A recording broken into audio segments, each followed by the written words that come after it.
Good afternoon, everyone. This is Seth Haberman, and we're starting a panel which we've called Will They Print It? And it's come to my attention, both from my panelists and general people, that most people are not aware of the movie 3 Days of the Condor. I think of my panel of 5 very esteemed people, only 2 had seen it, 30 years ago.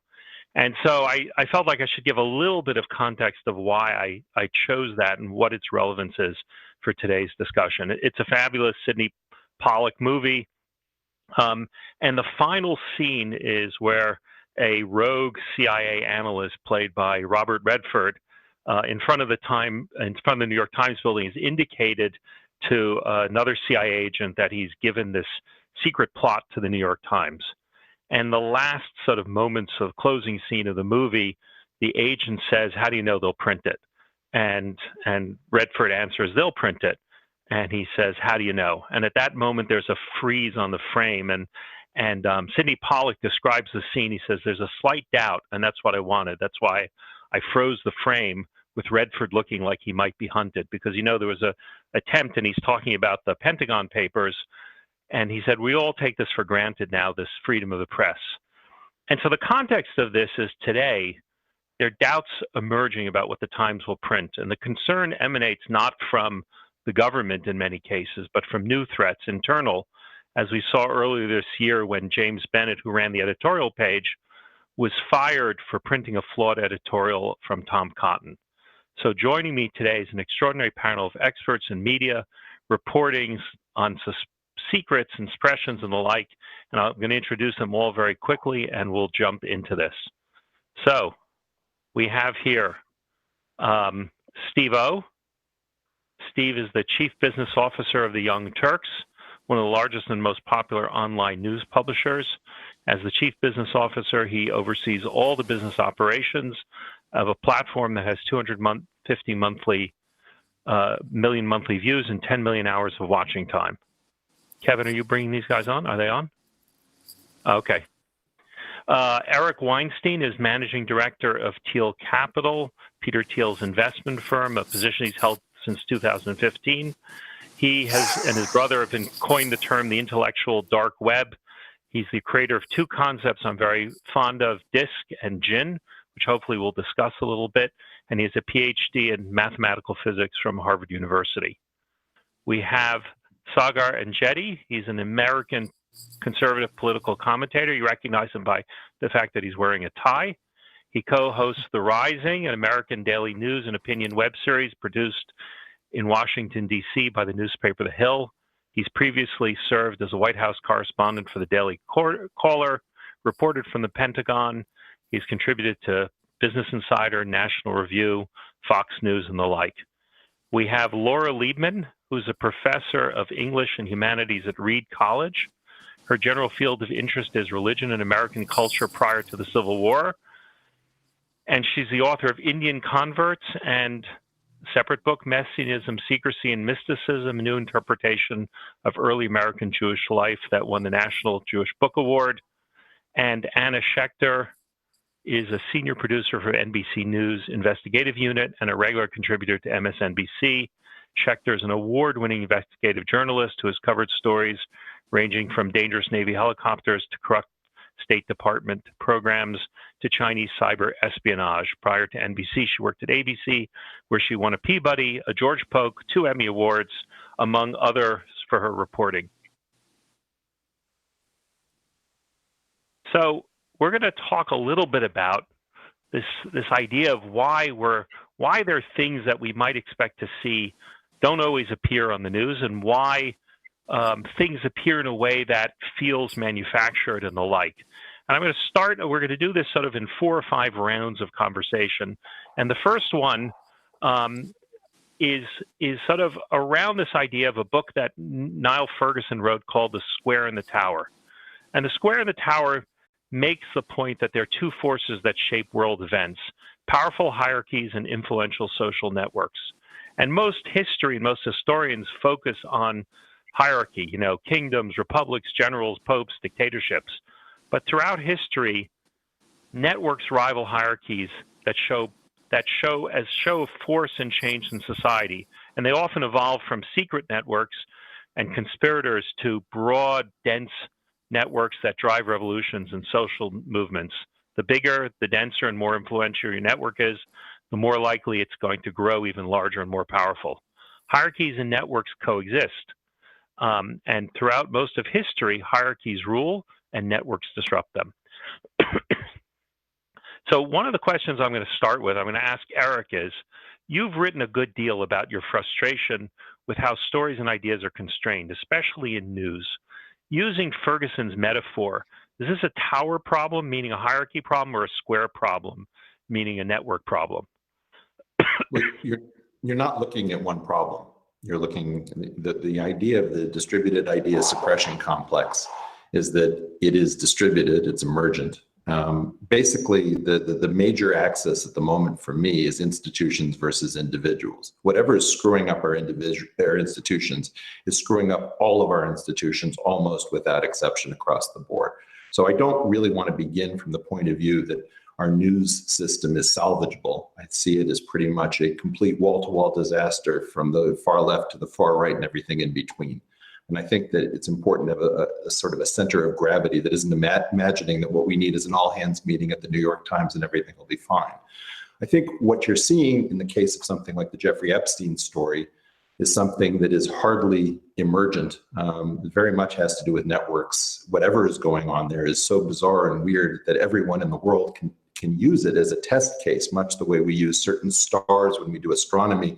We know what's going on with them. We can see people not reporting reality. We have this, Amy Rohrbach video where she's talking about she had the story and the editors silence it. So I think that you're seeing a confluence of a bunch of different features, and not all of them, in my opinion, fit into either one of those two things. I think that the rise of algorithmic censorship and this constructed reality, which I've called K-fabrication from the word kayfabe in professional wrestling, more or less all of the Trumans have woken up, but it doesn't matter very much because the institutions still consume institutional content. So basically what you're seeing is individuals looking at an institutional conversation where nobody believes it, but the institutions require the conversation in order to continue the magic act. Even though the house lights have gone on, everyone can see the trapdoors and the wires. So I think it's both of the things that you're talking about, but it's also a lot more things than that. And we have to get out of the idea that the population isn't smart enough to be able to consider superpositions of different phenomena. Yeah, I would say both. It sounds like both, and it sounds like there are other things that you want to add, but it definitely sounds like you're talking both institutions, what Ferguson would call a tower problem, and networks of people, which is what he would call a square problem. For example, when the Los Angeles Times and Newsweek decided to destroy Gene Seberg in the early 1970s at the direction of the FBI, what would that be? Well, we have a very clear idea that the FBI was attempting through its COINTELPRO subunit under Hoover to destroy Gene Seberg for her support of the Black Panthers. That's a very direct story, which very few people seem to know, which is fantastic Sure. that it's so unknown. But that kind of thing is entirely different than somebody saying, wow, if I run this story, I probably won't have a job tomorrow. So I think I'm going to respond to the incentive that says I can't run the story that says that restrictionism isn't solely due to xenophobia, which is like one of the largest stories that makes absolutely no sense. It's right in the public square. Everyone can see it, and no leading institution will report the fact that people who are restrictionists are not necessarily xenophobes. They can be as xenophilic as you could possibly imagine. These are the things that have to do with incentive structures, command and control structures, conspiracies, like in the case of Gene Seberg. Just to answer, in the case of Seberg, what I do know about it is that was very much a hierarchical. That was a command on the way down, but it was executed through the network. So let me explore this a little bit more with what? Excuse me? Well said. So, thank you. Saagar, when we talked about Washington, you said where you and a lot of other reporters are based, it certainly sounded like a dense network to me. And you said like one of the concerns you founded with the Rising was that news was too focused on the network, right? Too focused on reporting what other reporters wanted wanted to hear and the echo chamber. So how did you solve that? What was your focus on trying to fix that? Well, I think it's important to understand that we started Rising, and we started in its current form almost immediately after I came out of the White House press corps. And when I was working in the White House press corps, you're actually physically in a very small room with some of the top reporters in the country. And you can really start to see this individual and network effect both very clearly and very closely. As in, it was very clear whenever you're called on what the questions that you're supposed to ask. And the reason that I can say that is because I could see when the cameras went off, when people started congratulating each other. And I was in the room whenever people were like, hey, what should we ask Trump? And there was a general consensus about what was newsworthy and what wasn't. I'm not trying to point it as nefarious. It's just that that's a natural effect of whenever you have, 30 or 40 of some of the most competitive people in the same room. But that has a distinctive effect on what ends up being asked of the leader of the free world, of the White House press secretary, of what you hear on cable news right after. And I came to understand that Americans, as Eric was pointing to, they wanted something different. And I could see that everybody was asking questions for each other. They weren't asking them for their actual constituents. They weren't asking them for their citizens. And I had all these questions that I wanted to ask. And when I would ask them, you just get these I wouldn't say a dirty look, just a funny look. Be like, why are you asking about the economy? Why are you asking about the Afghan war? And I was like, well, like a lot of people voted for this guy because they wanted to get out of Afghanistan. I think that's kind of important. And there were things of that nature that I brought all of these questions that I always wanted to ask, didn't necessarily have always the opportunity to Rising. And I think that's what's contributed to some of our success. And of course, I mean, Krystal felt exactly the same way, having come from MSNBC. We both wanted to break the mold of what was possible. But how do you keep the resolve to, right? You need to have some separation. You need to to separate yourself. Like, how is that? How do you keep that going? Because that you may have a series of questions that you want to ask, but it's not self-sustaining. Yeah, it's certainly not. And it's interesting. I mean, in terms of the resolve for me, and I can say for many of there were like 2 or 3 other dissidents who'd be in the White House press room. I mean, we became friends with each other. But it was like 3 versus 40. And there's a palpable sense when you ask something that not everybody wanted you to ask. There's, the shaking of the heads and the rolling of the eyes. And then, I would have certain correspondents over at CNN who you might be able to guess their names, call you out on the air and be like, oh, they basically playing T-ball out in the Rose Garden because they didn't ask about something that I wanted to ask. It's as if they couldn't conceive that there are different parts of the news that Americans might want to know other than what was the latest, whatever thing in the Mueller investigation. I'm not saying that isn't news, but it's not the only news. And so I think that was kind of the way that I would keep the resolve. And now, I mean, the success of the show certainly helps, even though some people don't talk to me anymore, and I think that's fine. If that were a metric of success, I would be the president. Yeah. So, Laura, let me ask you a question. Focusing again on this idea of networks. A lot of times networks begin in secrecy, with rituals to sort of protect their existence. And sometimes they remain that way, and sometimes they open up. How does that happen? How does it shape the stories we tell about them and the identities discovering? Meaning, I'm looking for you to help us detect today, based on your knowledge of what happened in the past, these types of things. Yeah. So, Seth, I'm not sure this totally answers your question, but one of the things that interesting. As I'm listening to the other people, one of the things that I'm so struck by is I've really been looking at newspaper reporting during the yellow fever pandemics in the 1820s to try and get a sense of like what kinds of crises were happening. And it's exactly what's going on right now. So you'll get people saying like, there's a conspiracy to keep certain information out of the news so that we couldn't evacuate in time. They knew it was going to be bad.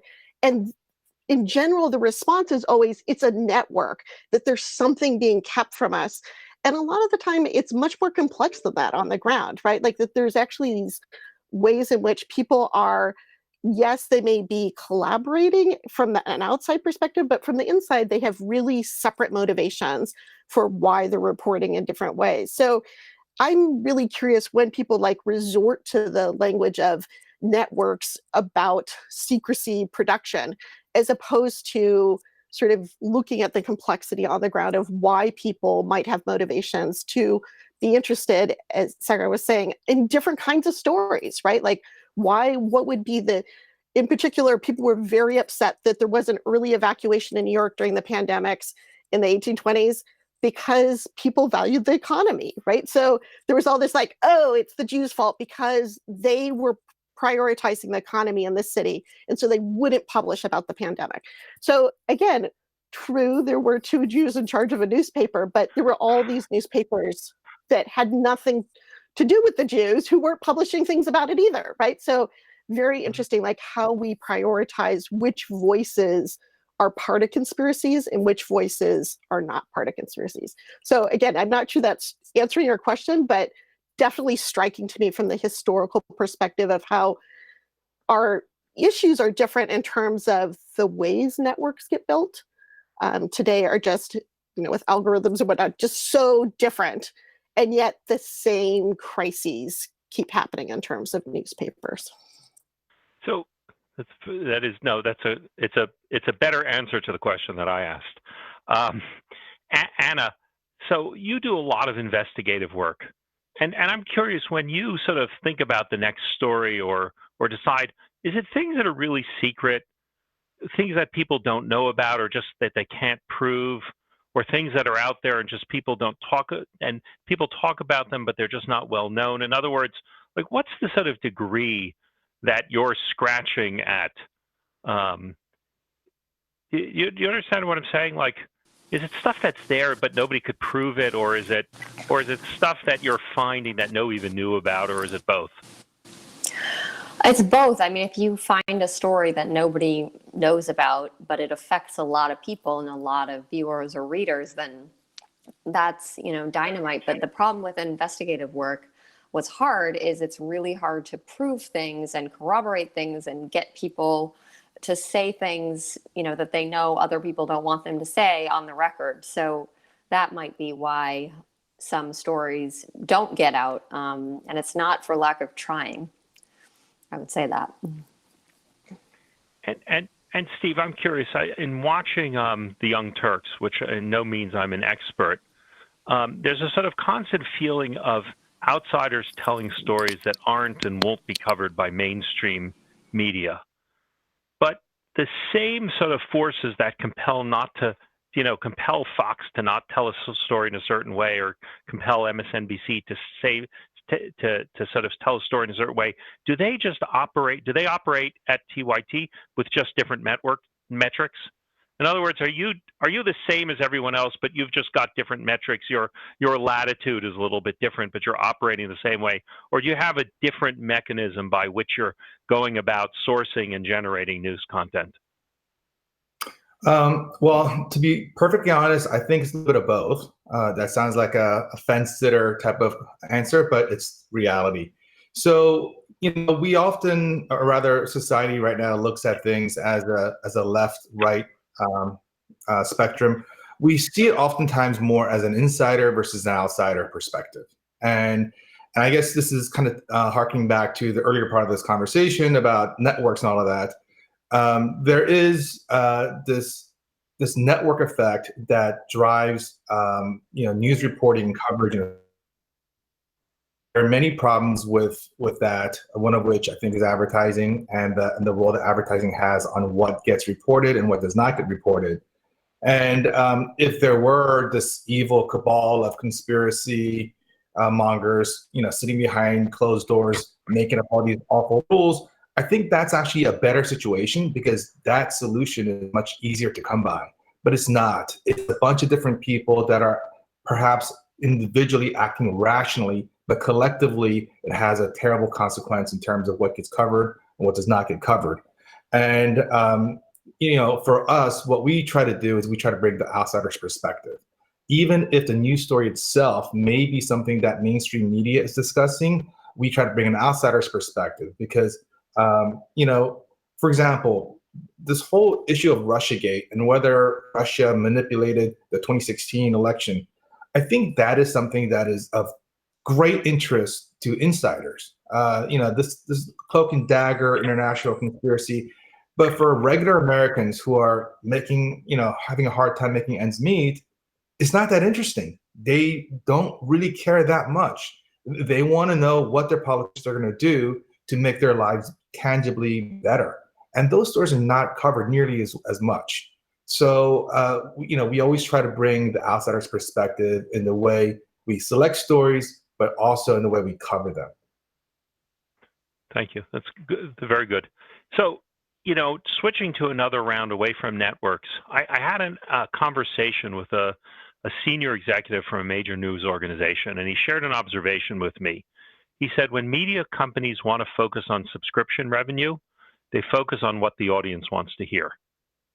So, as network news sort of declined from the 1970s through the 1990s and 2000 from almost 80% market share to 40% to now it's probably in the single digits in many cases. They used to rely on ratings that were overnight, and the sort of decline is sort of a complex story of ratings decline, the need for all of a sudden these news services to be profitable, and the competitive success of 24-hour cable news networks. And when Fox started in 1996, Murdoch sort of, I thought, had an opportunity to combine both his editorial perspective, certainly the network reflected what he believed, and a business opportunity in an undeserved market. And so Fox provided a unique editorial perspective then lacking in the marketplace. So what happens in these circumstances, especially when you start to harness sort of higher and higher means of measurement, more available, in cable from set-top box, as you chase the ratings. You begin to understand, which anchors, what guests, what topics drive audience retention. And it's not just you, because once you start doing it, your competition does it. And your competition doesn't necessarily follow you. They want to find their own unique marketplace to retain their audience. And so you get this sort of giant cycle, I don't know if it's virtuous, that chases these super high resolution ratings and things like that. And you get this sort of Frank Luntz nihilistic nightmare where the audience gets to vote on every word, moment by moment, programmed for consumption. And the same is certainly true. In fact, it's even more true in some ways for web and OTT. And it's difficult once you start measuring something to ignore it. And so I'm curious how much in the day-to-day operation things like these metrics play a part in how people do their jobs. So Anna, I'll ask you, what gets people promoted in a newsroom? Is it the Emmys and Peabodys and Polk Awards? Is it the popularity of their stories? Is it the number of clicks? How does that, what gets you moved up the rung to success? That's a good question. I wasn't expecting that question. I think it's reliability is a big one, and being trustworthy is huge. So not making a lot of mistakes, because there are real implications in news and really any kind of journalism, because you're telling other people's stories, and you can really mess things up if there's a problem. So it's really important to be extremely buttoned up and careful, and quadruple checking everything before you go on air or you publish something, and that there's a mechanism to ensure for that. But if you also make it easy for editors and people who are reviewing your content, and they know that they can trust you in terms of what you say, and that what you say is true, I think that's a big indicator, because we're all just people and we're trying to work together. And I think that's really what comes through, this bigger question that you're asking, and these philosophical questions. We just have to always remind one another that we're all just human beings working within systems, working together. And like in any organization, there are challenges, and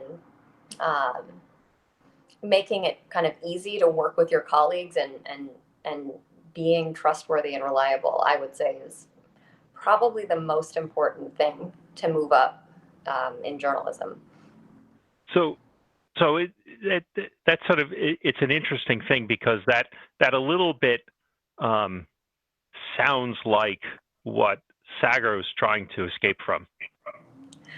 I right? guess, you also want to have a little edginess, but one thing that was just said, about this insider thing with the Mueller investigation, I would say that most of just sorry to bring it back to the networks, but for the big network shows, they were very in tune with their audience, and they knew that the bulk of their audience was thinking about things closer to home and that affected them and their families.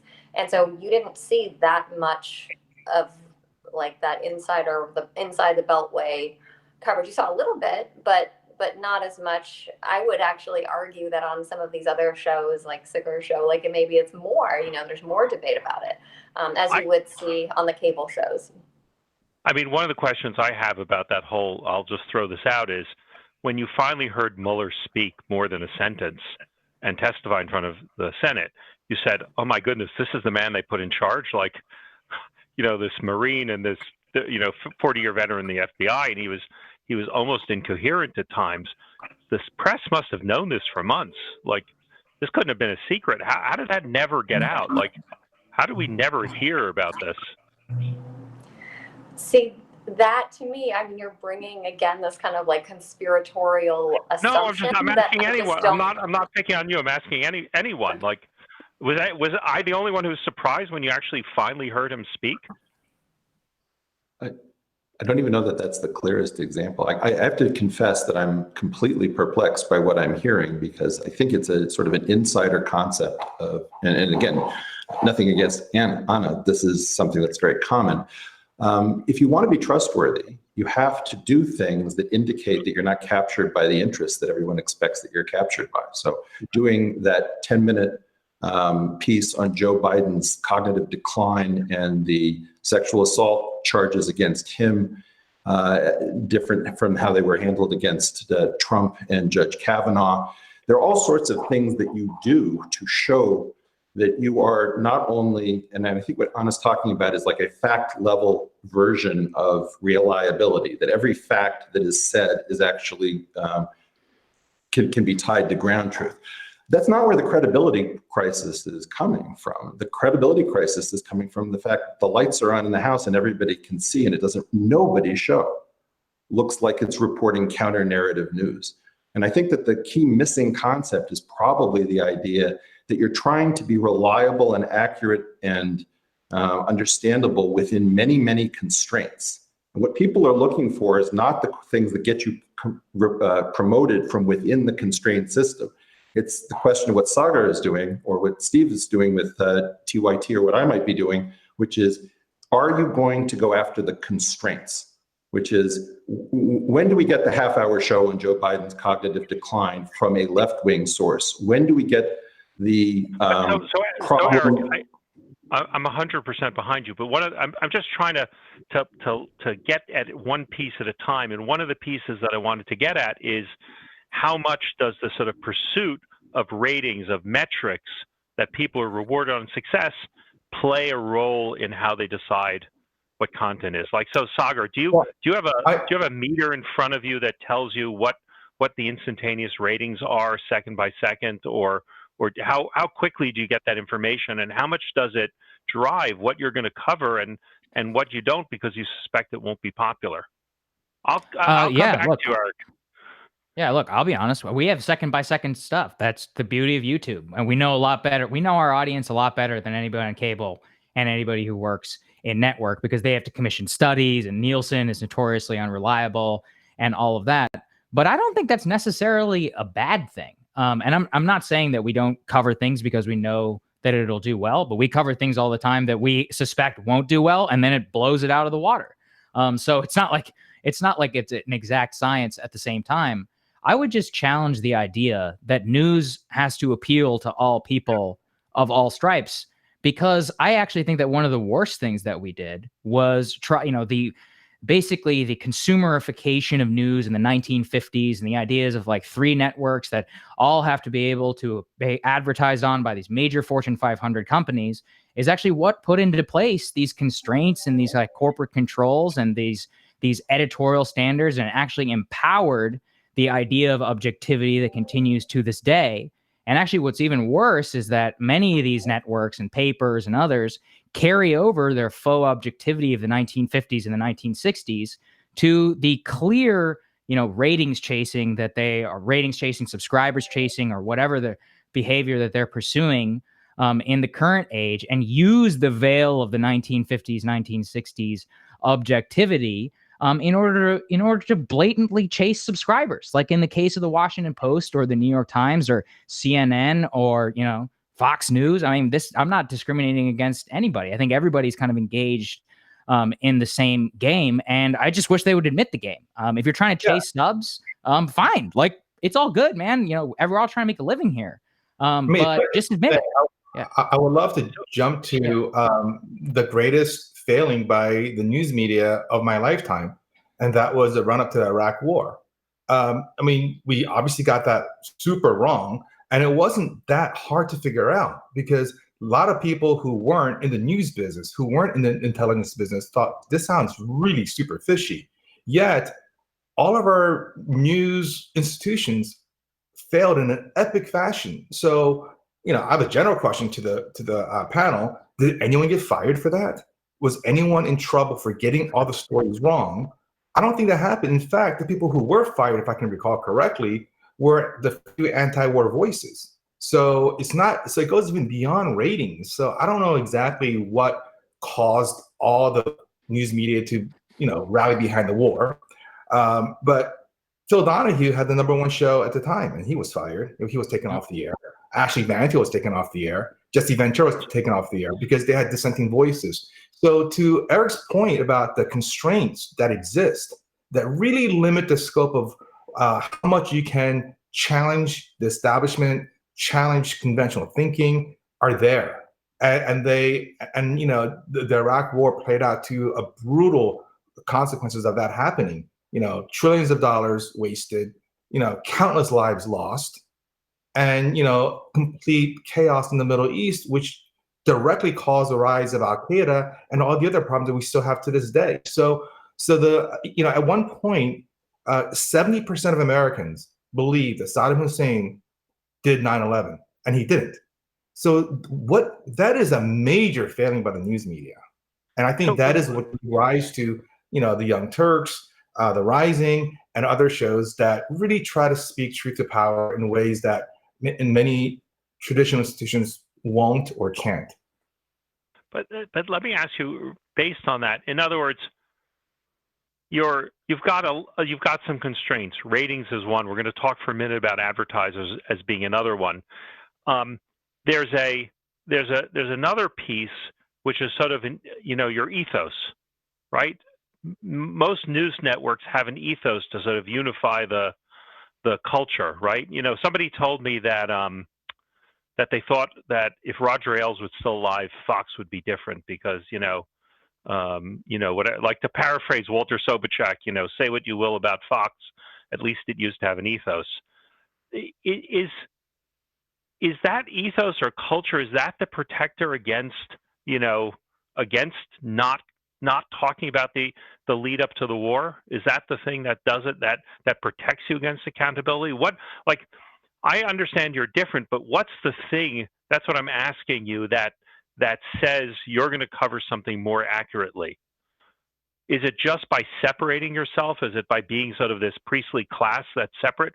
What's the piece that you're saying that we can trust you're going to be different? Well, I hate to bring this up again, but, you know, it's the Mr. Blonde from Reservoir Dogs who was so crazy that everyone knew he wasn't captured. And the key question is, who is, by the way, if you guys can all unmute, it would be great fun to fight with such great guests and have an interactive thing between us all. I mean, look, the honest thing is that, you know, you're going to talk about advertising. I have an advertiser called Athletic Greens, which I love, but you know what? Their product sticks to the sides of my glasses when I mix it up as a green juice drink. So I'm telling you that despite the fact that they pay me, I'm indicating that I'm trustworthy by being meta trustworthy at one level. Steve's TYT goes after a guy named Dave Rubin, who has a show, who's a friend of mine. People are always asking me to throw Dave under a bus because he's gone very conservative. And I say openly, no, he's a friend of mine. I'm not going to report honestly on everything that's going on with me. Go screw yourself. There's a means of talking in a way that has a kind of authenticity. The well-placed use of an F-bomb, stabbing an advertiser in the back when you really have lost faith in your advertiser, but being good to your friends and recusing yourself. There's something that people do when they're trying to be meta-genuine. For example, simply, I'm not always truthful. And I would bet that if I asked, fellow people on this panel, are you always truthful? Okay, Eric, now you're throwing in too much mathematical paradoxes with the I'm not only being truthful. No, not at all. What I'm trying to get at is that what we're talking about in terms of truthfulness is so far honored only in the breach that talking about this from the perspective of how do we get back lost trust, we have to recognize that just the way the audience was thought to be stupid when it was called the idiot box, it turned out they were brilliant when we found out the Game of Thrones and the Sopranos is what actually appears to them. The same thing is going on right now in reporting. And I would love to be talking with you guys and fighting with you guys if you see it differently, which is that this is really a catastrophic failure of our analytic class, and everyone is paying attention. So I'll jump in just as can I jump in, Seth? Is that okay? Sure, absolutely. That's what I would. So I would say, as somebody who's producing stories, but stories about a long time ago, as opposed to current stories, I think of myself as a consumer of the news today in many more ways. And I guess maybe it's because I'm one of those 1950s, 1960s objectivity people because I work in history. But I'm totally with Anna. Like the times that my heart feels like, oh, I'm with this story is when somebody shows me the evidence. And I've noticed lately, much more people will put up the piece of evidence and walk you through it really systematically. I don't know if people do that on radio or podcasts, but certainly when they're using visuals as well.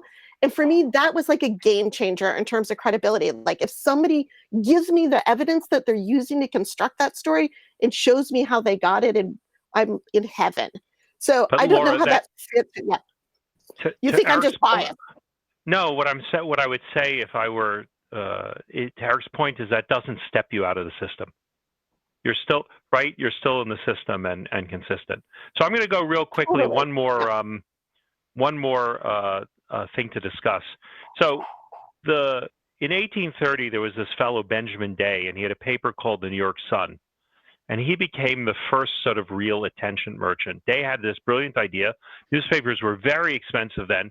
Was to dramatically reduce the price of newspapers, take a loss on that, amass a large readership, and convert his customers into a product he could sell to advertisers. And this insight became what is one of the dominant forces in the media industry today. And it also was the beginning of wrestling with the ethical challenges inherent to the advertising business model. Because once your goal is to gather that largest possible audience, it puts you in a race for more lurid, more spectacular, more attention-getting media. And, in Day's case, the Sun often started covering violence and crime and death and very quickly got into fabricating stories. On the other hand, to Day's credit, he democratized newspapers. He made them affordable to a great number of people. And I think this is something that we're still wrestling with, 170 years later about, how do we balance the needs of our advertisers and the needs of our and the needs of our being true to the content. And so Eric gave his example where he said, I'm going to call it as it is. I'm going to go on my personal behavior and show you the ethics of what we mean when on our podcast, because we'll tell you exactly what we think about the products. What do you guys think about this? What do you guys, are you close to what's happening with advertisers in your business? You're all somewhat dependent on it. Is it something that you just pretend isn't out there, or is it something that weighs heavily? And given how little time, I'm going to let you all speak over each other. Well, there's two types of advertising that we care about in the digital business. One is what's called programmatic. You have no control over it. So the platform just injects these ads. So whether it's YouTube or Facebook or whoever else, they just, advertisers choose certain demographics and they just roll it. So you have you're not duty bound to those advertisers whatsoever. Then there's direct advertising. These are relationships that you procure directly with the advertiser, and they usually pay a lot more. And for those, you are beholden to them to a certain degree. And and the main reason why people on digital media usually don't make as much money as in mainstream media is because of the ad dollars are colossally different. So MSNBC, Fox News, CNN, they make a tremendous amount of money through advertising, also subscriber fees on cable and all of that. Whereas on digital, man, we have no budget to really kind of build our audience, and we got to do everything on our own. So we don't have the same kind of sense of being beholden. However, it impacts us too. So, for example, a couple of years ago, actually, this is many years ago, when there was a big oil spill in the Gulf, one of the other oil companies approached us and wanted to do a campaign where we would basically greenwash them, talk about how amazing oil companies are for the ocean because they give money to certain sanctuaries. And we have to turn them down because if we took the money, we would lose all of our audience because we have no credibility. So, well, I think it has to do with what you're. But I can't do that because I can't work with a lot of advertisers. So we have what your underlying offering is to your advertisers. Are you selling them eyeballs effectively, or are you selling them some credibility? If you're selling them some credibility, you have some leverage with your advertisers, which is, we know why you're here, and you're here because people are fleeing the things that they don't trust. So if I'm going to say how great an electric scooter is, or how amazing a water cooling system for a bed is, the fact of the matter is I want to somewhat believe in the product, and I also want to let them know that if I find out that the product is has a real problem, I'm going to talk to the audience. So don't come around here. Just go away if you don't have a product that's that good. Yeah. Guys, we have 1 minute left. I think we could do this for 4 more hours and have an interesting conversation. You all are fantastic. So I'm gonna put everyone on the spot really quickly. Give me the one story that you think isn't being told right now. Start with you, Eric. What's the biggest story it's not being told? The total intellectual collapse of the West. Steve. How bad our economy really is for the vast majority of Americans, and the big reckoning that's coming up. Saagar. Completely agree with Steve, and that's what I try to cover as much as possible. The absolute destruction of working class America. Anna. Those all are bigger than mine, but the one I want to do is all the Americans that are being held on trumped up charges around the world. There are a lot of them, and Americans don't know any of their names, which I find really strange. Laura. The way in which the current crises that we have are all interconnected. So why the virus and why the racial uprisings and protests are all interwoven. Terrific. Thank you, guys. So You're let me just terrific. ask you one question right at the end. Do we have the ability to keep going? Because one of the interesting things is the ability to destroy format and to have a 3-hour conversation. And I just think that it would be really interesting to look at what long form podcasting is doing by saying there's no way to do this topic in this time frame. That's all. You know what, Eric? Invite us all onto the portal, and we'll all show up. Everybody bring a bottle and let's do it. All right. Thank you so much, everyone. You were terrific. Thanks so much. Bye-bye. Thanks, Seth.